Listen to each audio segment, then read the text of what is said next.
మనుషులు ఎల్లప్పుడూ ఫలితం గురించి ఆలోచిస్తూ ఉంటారు. నేను ఏదైతే చేయబోతున్నానో దాని ఫలితం ఎలా ఉంటుందని, దాని పరిణామం ఏంటి అని. కానీ దాని గురించి మీకు చింత ఎందుకు? కర్మ అనేది మంచి అయినప్పుడు దాని పరిణామం చెడ్డది అయ్యే అవకాశమే లేదు. మంచి కోరికతో కార్యం చేపట్టే వారికి ఫలితం గురించిన చింత ఎందుకు? ఎవరైతే పువ్వులు కోస్తారో వారికి ముళ్ళు కూడా ఖచ్చితంగా గుచ్చుకుంటాయి. ఎందుకంటే సుగంధం అనేది వారి చేతుల్లోనే ఉండిపోతుంది. వజ్రాల అన్వేషణలో గనిలోకి దిగిన వ్యక్తికి మట్టి మలినమైతే అంటుకుంటుంది, కానీ చేతులలో ఖచ్చితంగా వజ్రం ఉంటుంది.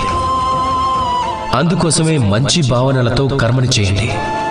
పరిణామం అది కూడా మంచిదే అవుతుంది. అందరూ ప్రేమతో ధ్యానించండి.